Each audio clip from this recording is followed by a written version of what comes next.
Know Thyself is dedicated to the exploration of the most rewarding task an individual can ever embark on, the journey to find oneself. Our intention is to investigate the universal principles that have equipped our species to seek the treasure of all treasures, self-knowledge. With your hosts, Daniel and Eduardo, this is the Know Thyself podcast. Hey, well, welcome to the Know Thyself podcast. I'm here with Daniel. Hello. Yeah, man, and I'm Eduardo. And we've been waiting to have this conversation. There's going to be a lot that we're going to unfold, kind of relating back to the divine will, and the great response we've had from our listeners. And if you're a new listener, welcome. Just moving into the new year, there's been a lot of things that have come to the surface, per usual, especially in this time that we're in right now. And one of the things that came as a very important factor into things that we've discussed over the last two seasons on this podcast is a film that's just been released, which is the film and the interpretation of the Kabbalion. And we talk about the seven Hermetic principles in the beginning of our season and season one throughout the podcast, and we still bring it up, quite frequently. So this film that's been released today on January 11th, it's pretty remarkable. As someone who likes to do things with a camera and express art through a camera, I really found it insightful for other reasons other than what we already have discussed and other you have understood. So how did you feel about the movie? I thought it was fantastic, man. I really think it was a little gift from the ether when we needed it the most. And I loved, the whole aspects of the direction of the film, from kind of taking you through this ritual that very much feels like not only the seven steps and the seven principles of Hermeticism, but felt very much like the seven steps of alchemy, and how you actually visually kind of see the consciousness going through this evolution, and then how it's supplemented with great breakdowns, great esoteric breakdowns, very digestible information about how these Hermetic principles create, are the laws of creation and the attachments to them, as well as, really fascinating interviews with energies that sometimes Yes. we don't really think about when we're kind of thinking about these seven Hermetic principles. And they had aspects of, a discussion with a medium, discussion with individuals that work with past life. So I thought it was a really kind of unique celebration of how these Hermetic principles branch off and touch so many aspects of esoteric and occultism. And they really are these foundations. And when you approach all of the esoteric sciences from these foundations, you have principles that are going to help guide you. And you even hear it throughout the aspects of when these people are describing their connection with the occult or their connection with the esoteric. They utilize these principles as guidelines of not only better understanding their unique gifts, but how these gifts actually operate in this realm beyond the five senses. And so I love the connection to the science, but the videography, the what was actually happening in the rituals.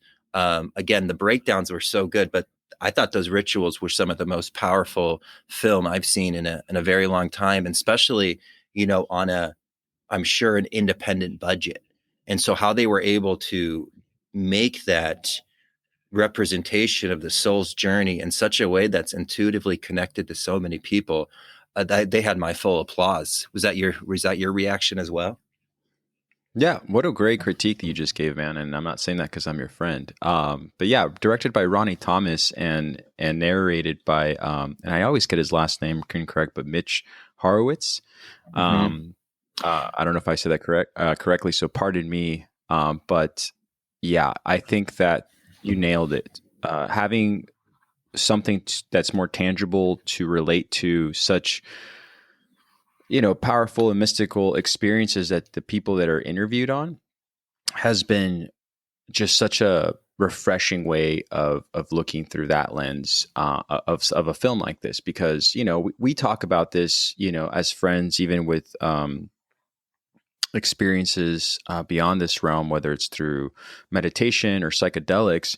And then when you're trying to explain it to someone, the only time I ever feel this need for uh, excitement or interruption, which is like an often thing that I do with people who are kind of reading a vibe that I'm trying to put out, is when we both have had those experiences. And when you haven't had those experiences, it's sort of hard and untangible to put into words, or difficult to put into words. And so for someone to be able to sort of pull it from that ether and bring it into a physical place was just great. I mean, for me, I was very, just very pleased that people would take the time to put something like this together, but also with not only a deep understanding, but also a honest approach, I guess, is what I would say. So, but I like the way you put it, man. I think it is definitely digestible, and yeah.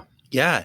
And something so interesting, because you kind of just stated it, but when we can take this esoteric force and put it into form, it's such this beautiful way of expressing a deeper understanding in these subjects. Because what we approach with esoteric, what we approach with the occultism, is the same aspect when I'm doing natal charts and I'm either talking about the 12th house or the sign of Pisces. There's so much information in this world beyond the five senses that cannot be defined by words. It's impossible. We don't have words to define this. We don't have concepts complex enough to truly understand what this energy is. And so this is the medium of art. It's bridging the gap that words limit us to, and it's a deeper expression. And we've seen this in music, and we've seen this in film. And so it's so beautiful when it takes that esoteric force from form, and it's not even doing it in an entertainment way, but it's also this educational way. Because what a great approach this would be to, when you're presenting this information to some people, what a great tangible way to understand how these principles actually work. And it really takes out, it's a mystical understanding, but it kind of takes out that woohoo that sometimes throws people off, and that's, again, what's kind of unique about the Hermetic approach is it's esoteric sciences. And you can prove the esoteric sciences in the laboratory of life, just like you can prove physical sciences in the physical laboratory. It's something that you can actually be testable. And we do see this test. We've seen the test of cause and effect. Like, we know this aspect. And so I just kind of really love that idea, how they were able to take this unique esoteric force and collapse it into a form that's not only a great experience for the adept and the really seasoned student, but also somebody who's just kind of approaching this information. Both parties were able to walk away from that being like, wow, I truly went through an experience in these last 90 minutes. Well said. Well said, man. I agree. And again, it's just, I love to speak in terms of metaphor. If you know me, or you've met me, I always bring analogies, because that's the way I can express myself the best, is by using an example. And so if I tell someone, propelling myself forward isn't as easy as I'd like for it to be. But if I were to give you a metaphor of saying, like, it's not that I can't move forward, it's just that the cogs within me are not connecting. People can kind of understand by the word cog from basically an image of a watch and inside, and what's happening and when those teeth connect in between each other. And then when they move, they propel the greater force forward. So I can say these things that sound kind of out there, but people can still kind of ground it by saying, like, oh, I know what he means by the cogs. And obviously I'm not a mechanical being internally, but you know what I'm trying to say metaphorically about moving forward. And so to do that with like film, and to do that with imagery is just something that really it just really inspires me, because again, it's a different way of expressing, again, you can use metaphors, but metaphors wouldn't be able to be explained if you didn't have the idea of the object you're using to supplement the feeling you're trying to express. And so they have done that now for however long this movie is out in the ether or in an eternity. You know what I mean? So when people are really wondering what we're saying and why we're so excited, and we're referring them back to the three initiates, or Hermes tries my just is like when you're trying to bring up these ideas in Hermeticism, I know that sometimes you and I can get ahead of ourselves, but here's this film that can kind of give you uh, just a different avenue, Mm-hmm. Absolutely. which is great. Yeah, no, I Which is great. I completely agree. I was, we were excited about this when the trailer was first shared with us. And so, through again, Instagram, and it didn't let down when we were able to kind of sit and have that viewing. And, in the narrator of this film, that Mitch individual that you were speaking about, this was one of Manly P. Hall's last students. And so, every time, Right. so many times, people are reaching out about resources. He's a great resource as well. He's written kind of like a reader on the secret teachings of all ages. Again, he really kind of helps to kind of bridge that gap from the occult community and the public, and making that connection easier and more, more speaking the common public's language, so they can get a deeper understanding of these principles, which is very much what a lot of us are finding ourselves doing at this point. It's this, as you learn the occult, one of the ways you really you understand this on a very deep level is the more simply you can explain these principles. And that's what's so Exactly. interesting, because you can get so complex with esoteric sciences right off the bat.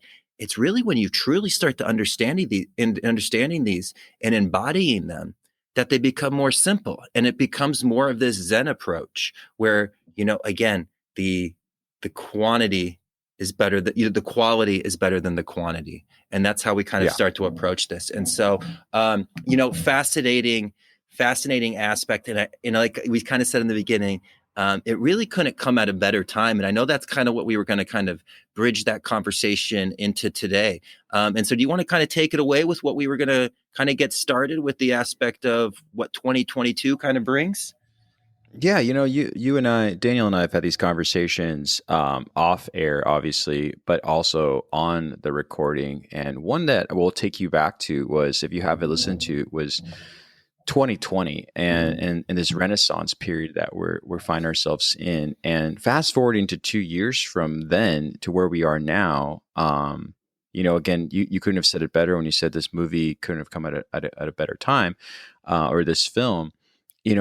I really wanted to go and explore that, as far as the meaning beyond just like the era we're in right now, and where we find ourselves in 2022 based on the last episode we did with the divine will. I think that, again, a lot of people resonate, that we're able to a lot of people have expressed how they resonated with that episode. And I feel like, let's just keep going with where we find ourselves right now. And again, we can go back to 2020 and that Renaissance period that we have brought up multiple times to where we are now. So if you want to take it away from there, that's good enough of an intro for where we're going. That was a great intro, because that was a perfect setup. Because, before we can talk about 2022, this year that we're upon, we have to remember about the denied Renaissance of 2020. Yes. And this is a 60-year cycle that's very powerful. And it's so funny, because when we did that episode, some of the responses were like, where are you getting this information of this 60-year cycle?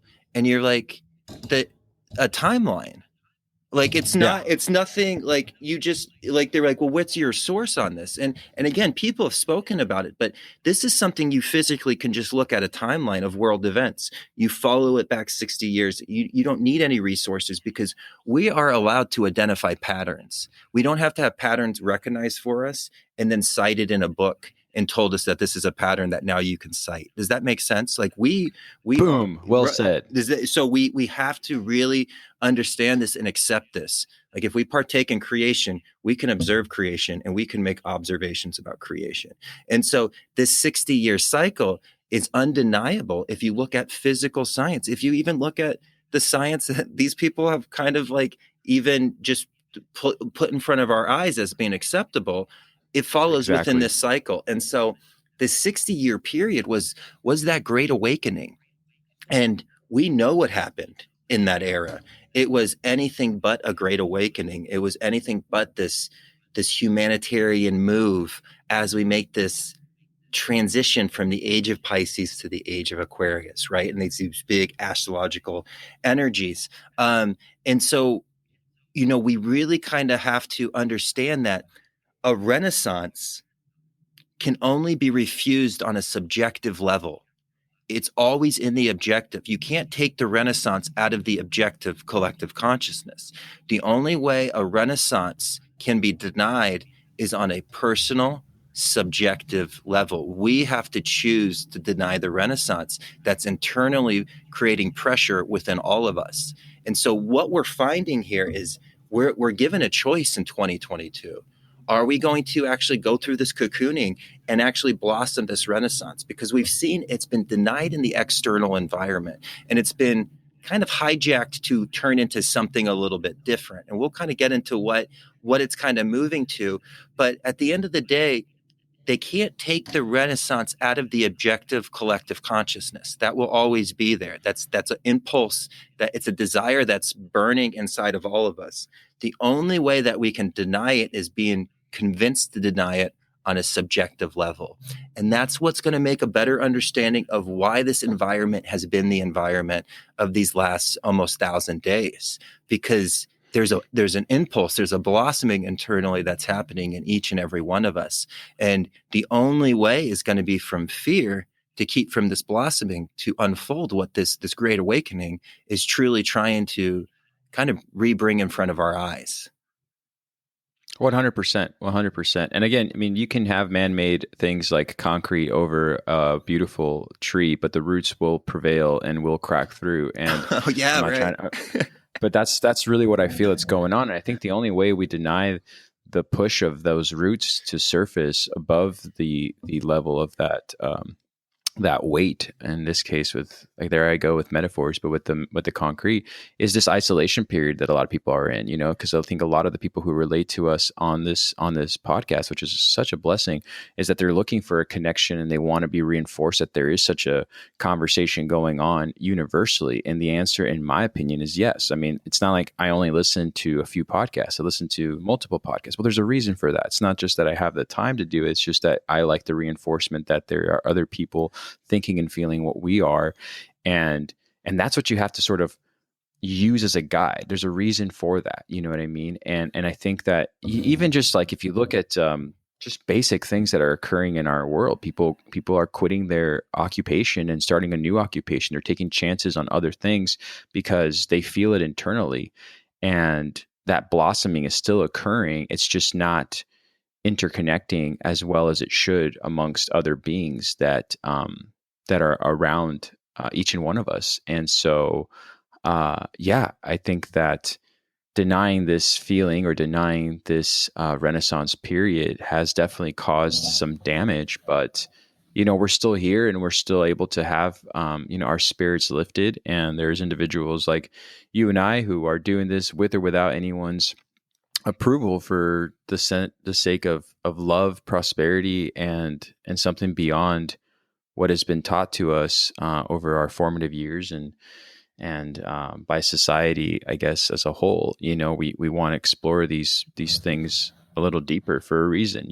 Yeah, no, absolutely. And when we're kind of thinking about this renaissance, and when we're talking about it being denied, we're not really very much speaking about our community and the esoteric community at large. I think there's a good understanding of what's going on.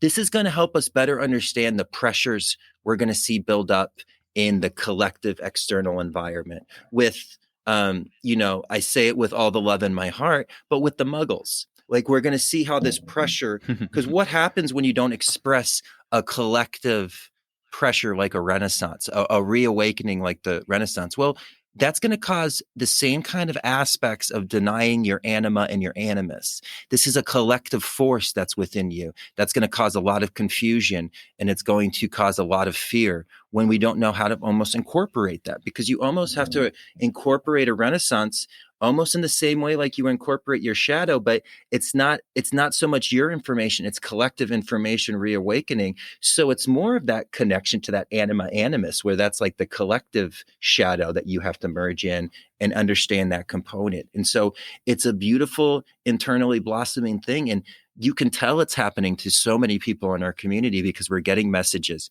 we're seeing the projects that they're participating in. And so, I think it's really good to kind of remember this as, we do have this unique community, but on compared to the masses, our numbers are a little bit small. So this is going to give us an understanding when we see individuals maybe act ways that we know aren't morally or ethically correct, or see people acting out of fear.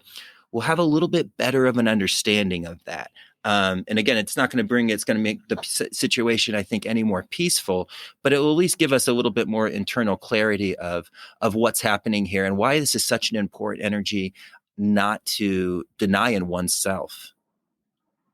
Oh, absolutely, man. Absolutely. And I agree with you as a friend and as someone who, has had these conversations with you multiple times. I think he couldn't have said it better right now because, yeah, I mean, it's very easy to deny it when you have trusted other sources to guide you instead of using that internal light that we've talked about before for true guidance. You know what I mean? Right.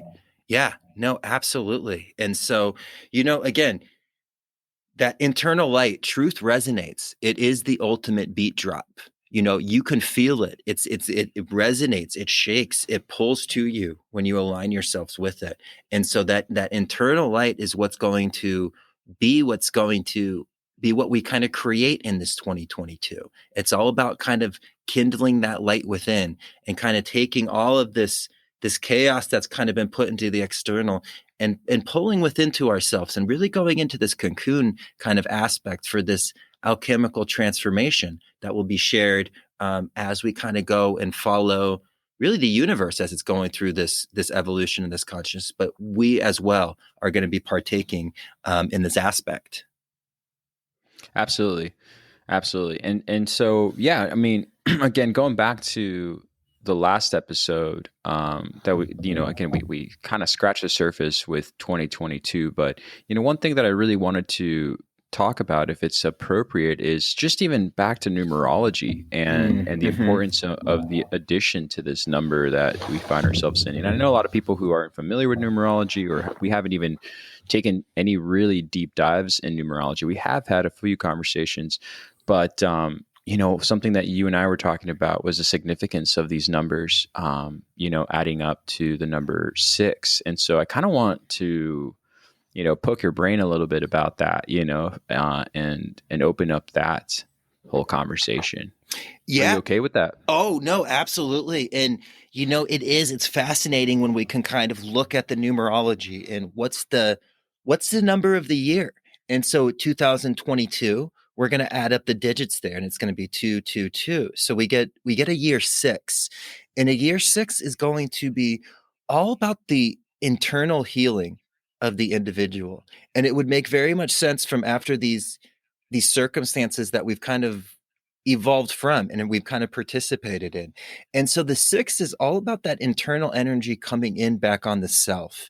And if you even think about it, when you're drawing the number 6, it's so interesting. You start at the top, and most people kind of curve and it comes back into the 6. Much different than the number, Right. Much different than the number 9.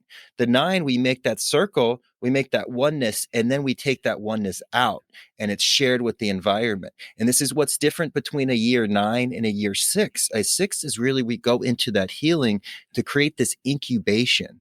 It's this gestation. It's this transmutation stage. We think of it very much as a cocoon. You look at the number 6 and it looks like a pregnant mother. And that's exactly what we do. We have the belly in the front. And so we put ourselves through this gestation page. And this is a great time for self-care, really working on the self. This is a good time for, all of this aspect of people talking about the incorporation of the shadow, looking into the past, making sure that we have the right relationship with the proper relationship, the past experiences. This is very much not going to be again, a selfish look at ourselves, but the understanding that we're only going to be able to give ourselves 100% if we know ourselves 100%. And this, Correct. and this is, it gives us the avenue in the area to really kind of shift that focus within, that energy kind of coming back on itself. That makes perfect sense. I mean, I know that the Pythagoreans, with the six being the perfect number, it's just it's a great thing to be reinforced out there when you do your research on the number six. And we talk about a lot of things that pertain to this this number and how even how it's why it's a perfect number, why it's perfect in itself. You know what I mean? Or even when you talk about the sixth sense that goes beyond the five sense reality. We talk about, Right. rising above that five sense construct, and the next would be the sixth. And so, I mean, there's a lot of things I could correlate it to, but that's not really necessarily the only thing that reinforces this Yeah. important aspect to the number six. Absolutely. Yeah. And, and you bring up that aspect. And again, Pythagoreans looked at it because the six very much represents that same shape of that Fibonacci sequence. And so again, we see Yes. this perfect number of nature. And this is the Fibonacci sequence. If you think about it, when you're creating a six, the Fibonacci Mm-hmm. sequence collapses on itself within the six. And so we find that sequence within.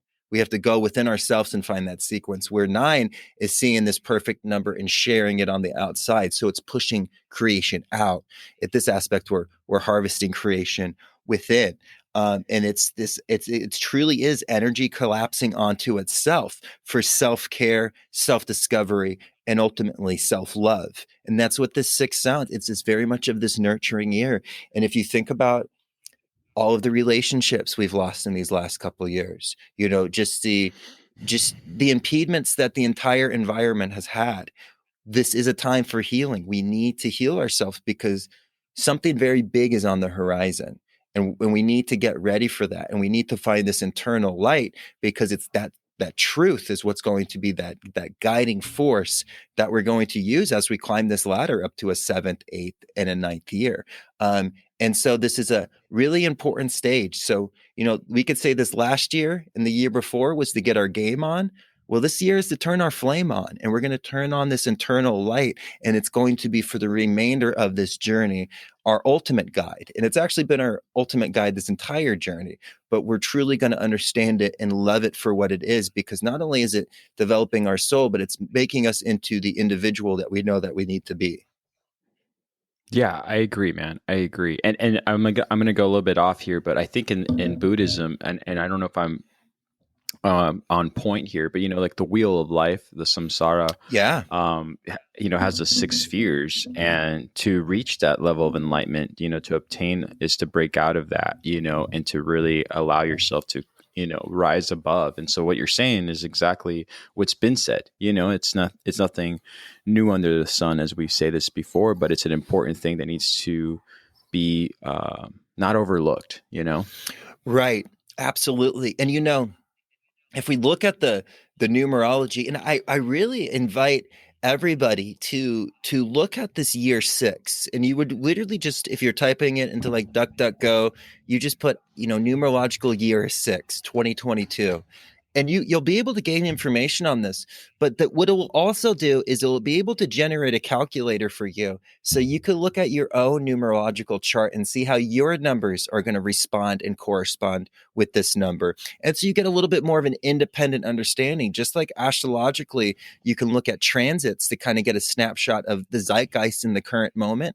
Well, numbers, the language of God, is going to provide that same effect. And so we're going to kind of see that. So just, as we're always looking for applicable resources to, assist us all on this journey that we're walking each other home in. And this is a great resource, understanding how numbers work, and especially the numbers that we find in our life, like this number six. But to even go even deeper on this understanding is, you also look at the last two digits of the neat years, if it's something special. And the number 22 is a very special number in numerology. It's a master number. And so this is a very unique time, because we have this number six of self-care, self-love, but we also are going to have this master builder number. And this is what this is really going to look for is 2022 is not only going to be this aspect of self-care and self-discovery, but we're going to take command of restoring and rebuilding our own individual lives through The self master builder. master builder. And we're going to build the ultimate arc, if that makes sense. Does that correlate? Yeah, absolutely, man. You know, and so this is it. This is the restoring and rebuildings of our lives. This is this move to self-reliance. We've seen that we can't rely on this outside force for security. You know, everything in the outside, this kind of cube on the outside is starting to fade, and it's actually something we spoke about. We released on a Patreon video, and I know you and I are going to have much more further conversations on this topic. But this aspect that we need to become more self-reliant. We need to kind of think outside of the box and really work on networking our own independent systems, whether that's food supply, communication, and just, you know, really truly rewriting what community truly is, rather than this kind of facade community that's kind of like shooken in front of our face, kind of like the keys in front of a baby's, you know, just to entertain the baby. Yeah, absolutely. I mean, people want to know how to go further in numbers, and they talk about it a lot. And, again, I like you talk about the facade of a community because, you go to a place to partake maybe as a whole, and that could be anything that's recreational, or it could be like a school, or it could be somewhere where you go. But the follow through, and we talked about the follow through a lot in the last episode, but following through as a whole with more individuals, and then just the self and being selfless will make the progress that is needed, in my opinion, for the greater of all of us. You know what I mean? Absolutely.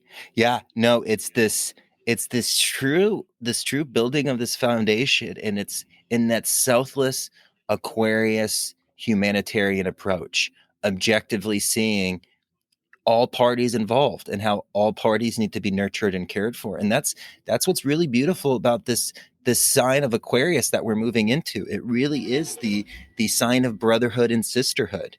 It's a really really powerful force, and it's a force that needs to be celebrated rather than weaponized.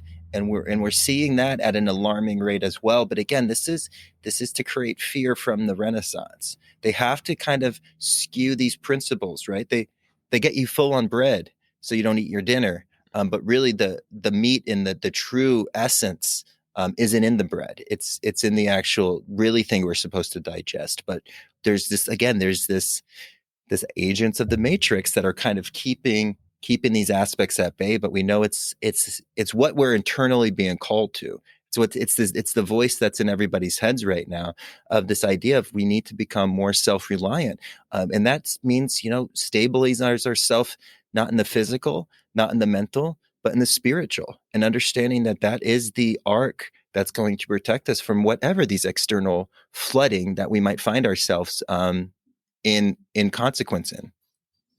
Absolutely, man. And again, I love that you're saying all of this because anything that's ever led me to any readings or spiritual guidance or any sort of necessary conversation, I've had to call upon either my mother, my best friend.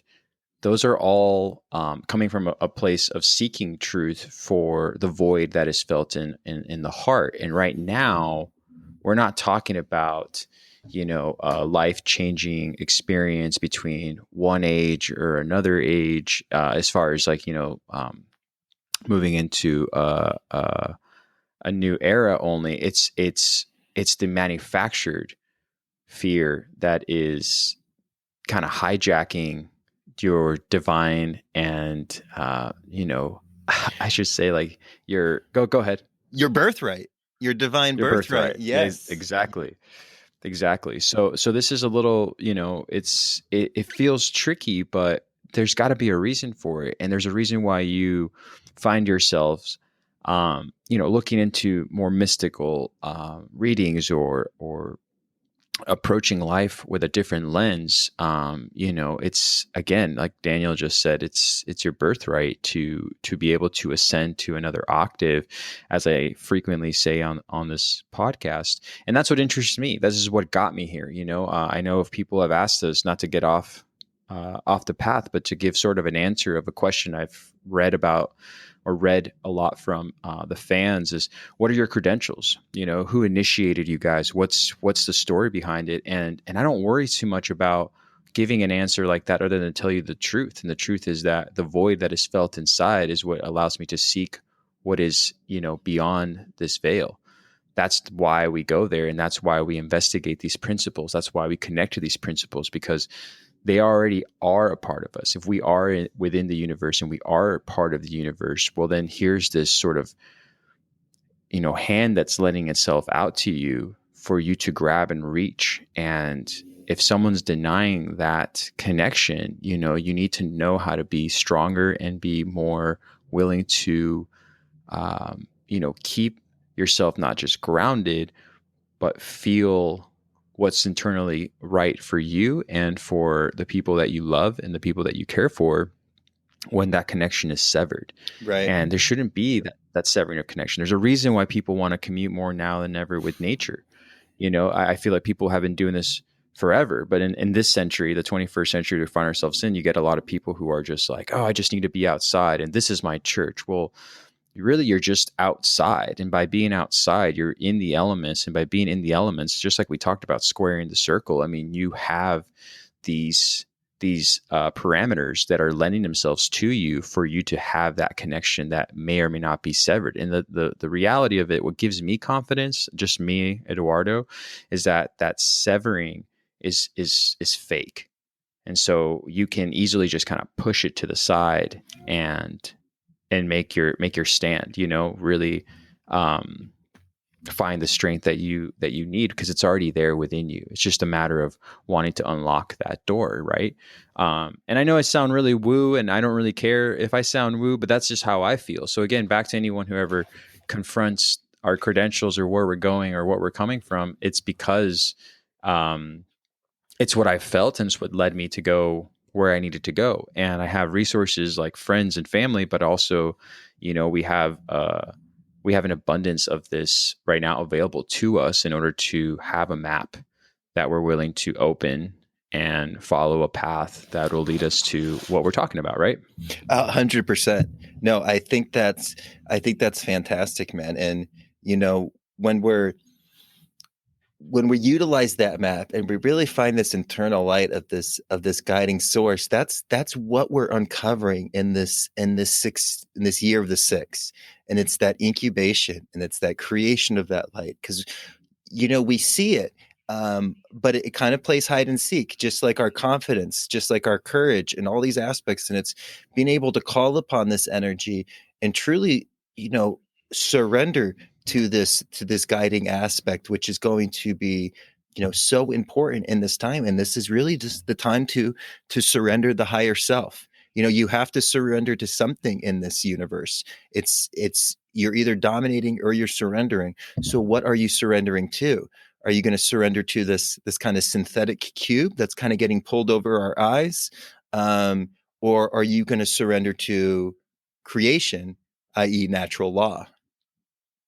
Right. I'm so glad you brought it back to natural law. But yeah, I couldn't have said that better, man. It's exciting, I try to invigorate friends and family. I try to always let them know, we're just right there. We're so close. And, and I think a lot of people are sort of fed up with feeling shut down and being shut down by the plastic or like the cube that's put over our eyes, or the new veil, whatever you want to call it. You can see it for yourself. The facade is all around you, but the natural world still exists. And we must not forget that. We must not forget that at all. And again, in any time that you feel disconnected, there's an abundance of ways to be reconnected, and we must not forget that. You know what I mean? I think that's something that's been put over over all of our eyes several times. You know what I mean? So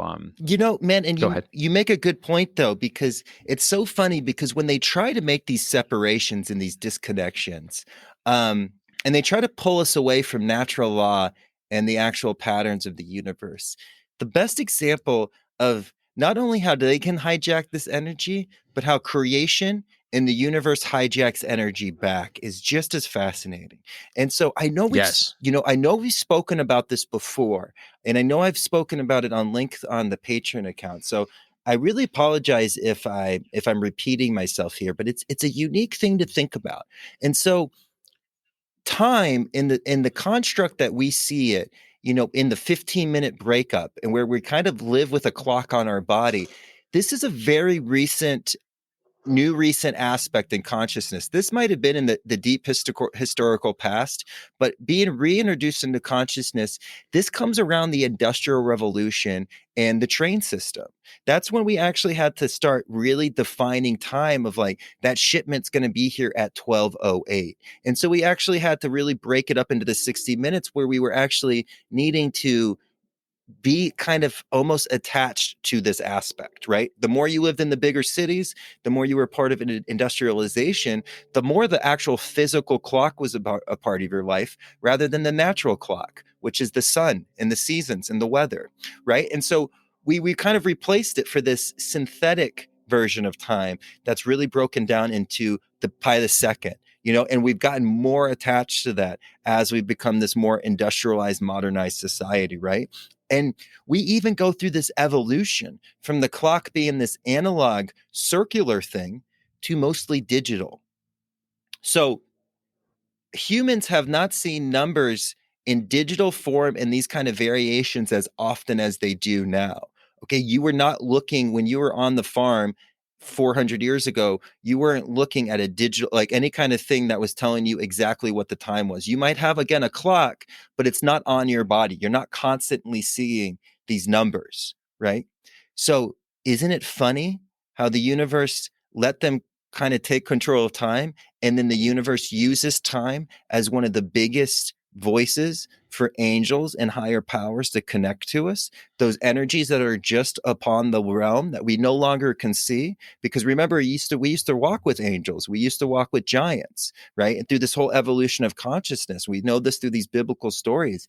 And as earth has hardened, it's become more of this human isolated experience. And so even as they isolate time and made it more of this physical construct, isn't it so fascinating the spiritual connection and communication you get from repeated numbers, and when you start seeing patterns in numbers and how there's always a deep significance to it, and it's often trying to guide you to either gain an awareness of something, to appreciate something, to do some kind of assisting in your spiritual work. So even though they try to mechanize time and make us a slave to it, that same slave master aspect of what time does to it is also our mark to freedom. And the key to escape time is actually in the patterns that time shows us.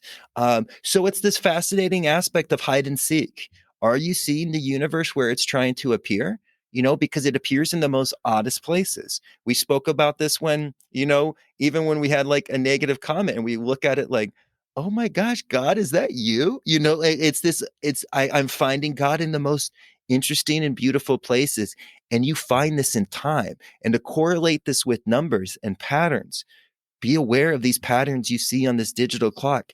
This is unique. You are one of the only souls in history that has had this direct connection that time and dates can almost scream at you for attention. Now, this is a byproduct they don't want us to know, because this is also why they made the tarot deck into the playing card deck, because people were playing with the tarot card deck when it was at 78 and it was telling people too much about their life. And that's why they took that away and they gave us playing cards, which is just the minor arcana, because you still have the four elements, you have the 52 weeks of the year, the four seasons, but it doesn't have the major aspects of consciousness, which is in the major Right. arcana. And then they just gave us the Joker card, which was a big joke on us, because they took away some of those esoteric principles.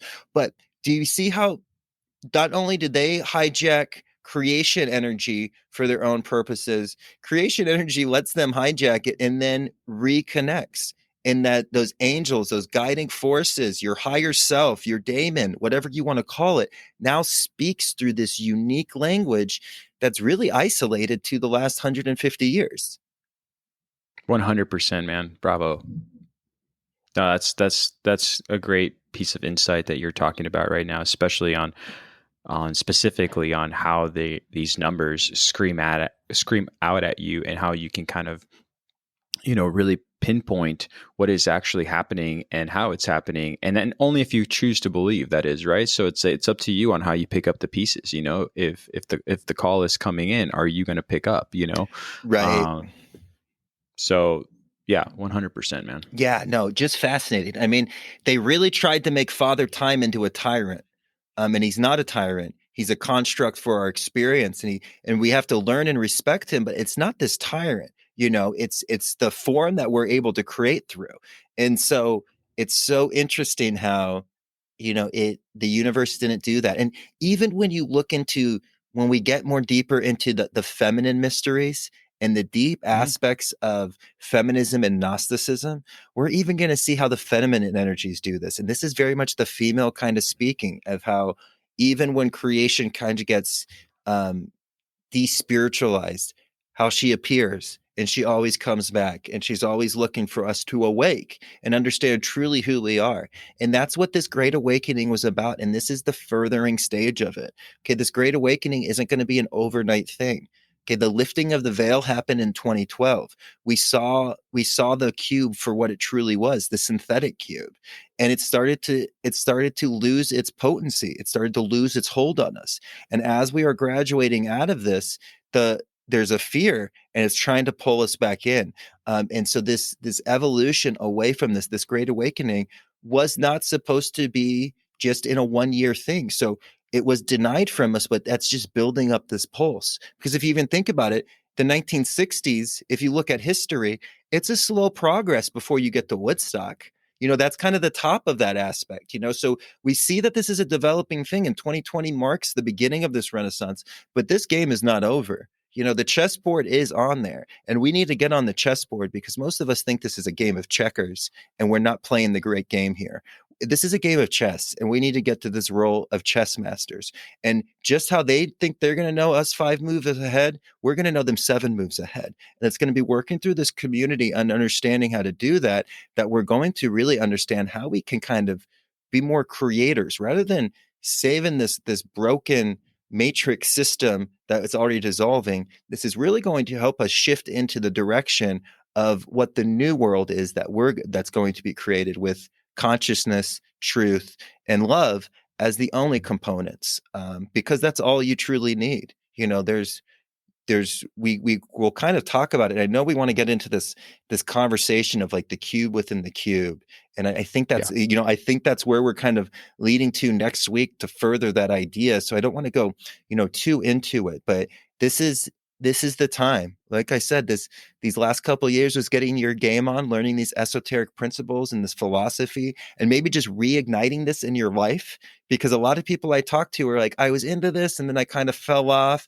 And then 2020, 2021 came around and it was like this reawakening. Well, that's exactly what a renaissance is. It's this reawakening. And so we utilized last year to learn the game. We got our game on. And now it's this aspect of finding that internal flame and getting our flame on Right. and utilizing that as the guide in this life and the next. Yeah, the true application on how to use these principles. We've talked about this again a lot, but this is it. We're not here to just go on and have these conversations between two friends who both like to study, schools of mystery or mysticism or any kind of spiritual,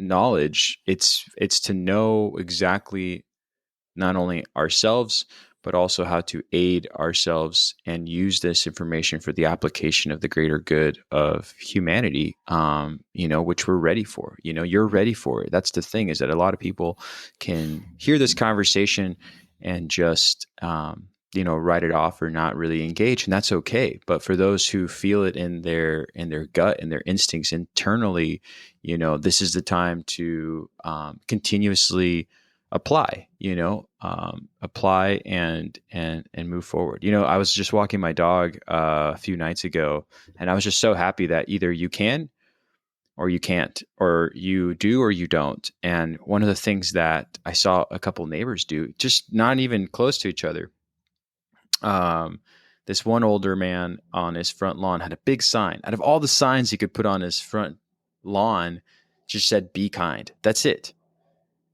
And I'm not saying that does much, but he could have not done it at all. He's not trying to get anybody to agree with him. He's just giving you a little bit of a physical object that you can see with your 5 sense um, senses, and say, hey, you know what? Like, yeah, well, I'm glad that he thinks that way, because that's how I think. And you'd be surprised there's more of us who would be that way. We've talked about this, and other people have talked about this, but what happens in traffic is not the same that what happens standing in line all the time, because when you can see your fellow human eye to eye, you don't respond the same way you do when you don't have a connection with them, when you're inside of a vehicle on a freeway, worried about time, worried about where you need to get to, and what's good for me is just good for me. And so, like, practicing these applications is not as hard as I think people might be thinking. Like, where do I start? How do I start? There are simple ways, but either you do or you don't. And again, I'm not saying that the man and the neighbors who are putting these signs out on their front lawn are anything that's going to change the world forever, but at least they did. And it changes just a little bit more on what's being told to you and what's actually going on out there in the world that we're being taught to fear. You know what I mean? It's not exactly the way it's written, if that makes sense. And I think we just need to sort of all kind of look at each other a little closer in order to have that reassurance, or have um, that I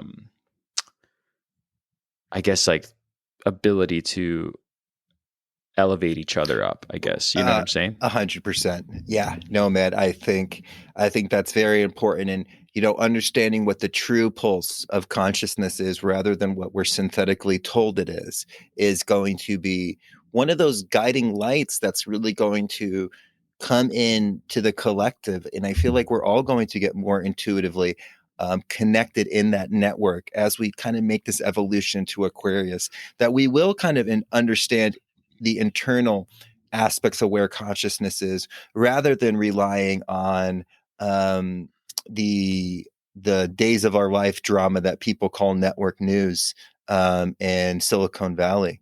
So we can really do that aspect.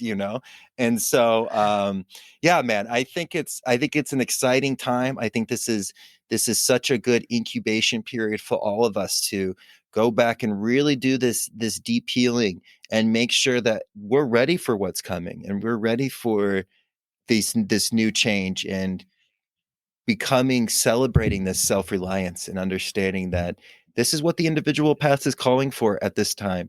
And this is what the universe needs us to respond to. And we're going to be very grateful for the challenges, because that means we have a very specific plan in this great work. And that's what we're all going to be bringing. And we need workers of all skills, and we need workers in trades of all tools. And that doesn't just mean builders, but that also means artists. That means communicators, that means organizers, that means inventive thinkers. All of us need to come to the table and understand that it's going to be the networking and the connection of our skills, our unique understanding of the world, and our esoteric connection that's going to be the dawn of the true tomorrow. And, it's either the new world or the new normal. But you get to choose. You either do or you don't. And I'm excited to see I'm excited to see you all on the other side. Absolutely, man. Well said. Well, if there's anything else you want to add, I really think that was remarkable. Again, the Kabbalion film is out. Nice. You can find it on Vimeo. You can find it on Amazon. I mean, there's a whole bunch of platforms that it's been released on. So I encourage you to watch, just to have a different perspective on things that we've talked about, or things that you already may know much more than I do about the Hermetic principles. But if you feel it and you connect with it when you read about it or hear about it, here's a visual of it that I think does a pretty good job. So if I say so myself. 2 thumbs up. But anything else? No, 2 thumbs up. yeah, I loved it. And again, I would love for this to spark inspiration in all of us, for other ways that we can express our unique understanding of the occult. We've always talked, if you want to communicate this kind of like in the format that Eduardo and I are, doing a podcast is one of the easiest things to kind of get started and to get going. But there's not all of us that want to communicate about this. Some of us want to display this through art. Some of us want to display this through stories. Some of this, it's all your own in kind of expression of this universal life energy. And so understanding how you want to share that is going to be a really great thing. And to understand how this individual was able to take their understanding of the occult and make such a beautiful art piece, I think it's just such a perfect piece of inspiration for the moments we find ourselves in. Well said, man. Well said. My man. Well, anything else you want to add? I think this was a pretty successful first distance podcast. Oh yeah, if the audio, when I produce the episode through what we use on the other side here, if it sounds a little bit cut off or the audio sounds a little bit off, I don't apologize. I'm just kidding. It's because Daniel and I, we've been doing this trial of doing it from afar. I can see him, he can see me, but we're definitely using technology to have this conversation from afar, and it's something that we plan on doing in the future. Being that we travel quite a bit, and we're also looking for new spaces to live in outside of the state, perhaps. And so, just give us a chance. And again, I'll do my best to do some touch ups in post. But what were you going to say? Oh yeah, no, just coming live from the interwebs today, which is unique. But in a side note, because we dearly love Arizona. We're just a little concerned about water situations, but we have all the love for the Sonoran Desert and how the people have handled this situation. And so we so much love for Arizona, but Absolutely. we just worried about getting thirsty. Yeah. I mean, but I do always connect with the soil and the ground that we have here, because it's always been a great resource for the natural world that surrounds us in this open space in the desert. And if you haven't made your way out to Arizona, let us know when you are in Arizona. We'd love to take you, somewhere that can really show you what we're talking about. So you know how to reach out to us, and yeah, man. This is amazing. You're the best. You're the best, dude. Until next time, then. Until next time. Excellent.